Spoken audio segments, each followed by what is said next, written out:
So yun guys, for today's video, tuturuan ko kayo kung paano mag-connect ng BitGet wallet sa inyong Katizen. Let's go! So yun guys, pag nandito na kayo sa Telegram, makikita nyo yung Katizen, verified na din siya. Yan, meron ng blue check badge.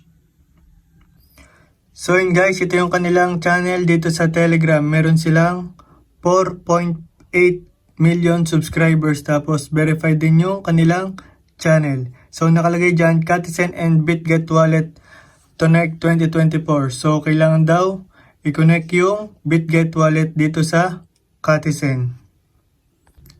So yun guys, pag wala ka pang BitGet Wallet, punta ka lang sa Google App Store. I-search nyo lang dyan, BitGet Wallet. Tapos ganito yung kanyang itsura. Yan, nakalagay dyan, BitGet Wallet BitKeep Upgrade. So, pwede din yung BitGet Wallet sa iPhone at sa iOS. So, yun guys, dito daw magbabase yung airdrop ng Katizen dito sa profit speed per second. Yan. So, yun guys, ganyan yung magiging itsura ng Katizen pag inopen mo. Tapos, meron diyang lalabas na makukulik ka kahit yung ilang oras kang hindi online. Yan. Ang gagawin dito ay mag-merge lang nung mga cat. Tapos meron ding boosters. Yan. Ito daw yung magiging dito magbabase yung airdrop dito sa profit per second. Tapos meron dito sa earn. Yan. Maglalagin ka. May makukuha kang fish. Tapos dito magko-connect BitGet Wallet check-in. So kailangan daw ay hindi nakakonect yung inyong Telegram wallet dito. So ang gagawin ay dito pindutin niyo itong BitGet Wallet check-in. Tapos pindutin niyo yung BitGet Wallet.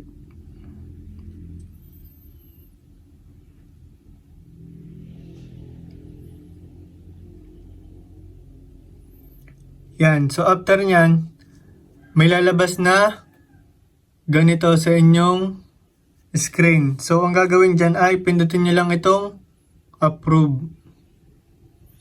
Tapos, yung inyong verify identity. Yan. Nag-check na. Authorized na. Authorization for Katizen successful. So, babalik na dun sa Katizen. Yan, confirm the transaction in BitGet Wallet. So, ang gagawin dyan ay i-open uli ang wallet. Tapos, BitGet Wallet ulit. Tapos, nakalagay dyan, contract interaction. So, ang gagawin dyan ay i-confirm nyo lang ito. Confirm, tapos verify ulit.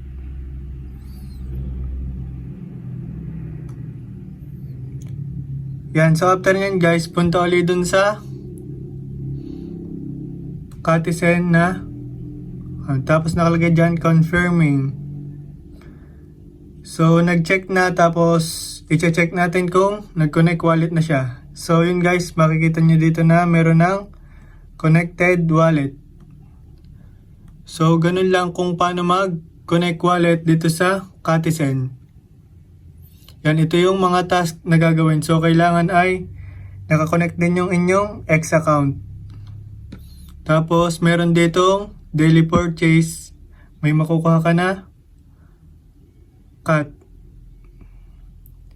Yan, ito. Lumabas. Tapos, itong gagawin dito, i-merge lang yung cut. So, pagtaas ng level ng cut, pagtaas ng profit per second. Yan, ganyan lang gagawin dito sa Katizen. I-merge lang yung mga cut. Yan, tapos nagbibigay ng mga coins. So yun guys, sa mga wala pang ton dito sa BitGet Wallet, at paano nga ba magkameron ng ton dito sa BitGet Wallet. So ang una mong gagawin ay pindutin mo yung wallet. Ito. Yan. So, after nyan, hahanapin mo yung tone. So, nandito yung tone sa unahan. Pindutin mo yan. Tapos, after nun, pindutin mo yung receive. Tapos, ikakopy mo ito, wallet address. Itong, yan, ikakopy mo. So, after nun guys, punta ka na dun sa mga platform app exchanges. So, yun guys, nandito ako sa Bybit app sa aking account. So, sa mga wala pang Bybit, ilalagay ko na lang yung register link sa description. So, paano nga ba magkakamero ng TON doon sa BitGet wallet? So, punta ka lang dito sa assets. Meron na kasi akong TON dito. Tapos, dapat yung TON ninyo ay nasa funding. Wala siya dapat dito sa Unified Trading at Inverse Derivatives. So, dapat nasa funding yung inyong TON. So, after nyan, pindutin nyo itong withdraw. Yan. Meron ako dyang 101 na TON. So, pindutin nyo itong TON. Yan. Tapos, dito nyo ilalagay yung address nyo ng TON doon sa inyong BitGet wallet. So, ipipaste nyo siya dyan. Itong tag memo, hindi na kailangan yan kasi wala namang tag memo doon sa BitGet wallet. So, ang amount, ilalagay nyo lang dito yung amount. So, nakalagay dyan ay minimum withdrawal 0.2 na TON. So, pwede nyong ilagay ay kahit 0.5 na TON, pwede na yun. Kasya na yun pang gas fee. So, ilalagay nyo siya dyan, kunyari 0.5. Tapos, pindutan nyo lang itong withdraw. So, ganun lang yung gagawin para makapaglaman ng TON sa inyong BitGet wallet. So, yun lang guys, sa mga medyo nahihirapan na kunin kung paano magkamero ng TON. So, i-message nyo lang ako kasi meron akong kakilalang seller na nagbebenta ng mga assets kagaya ng TON na pang gas fee. So, yun lang guys. So, huwag nyo kakalimutan i-like, i-share, at i-subscribe ang aking channel for more updates at iba pang tutorial. God bless!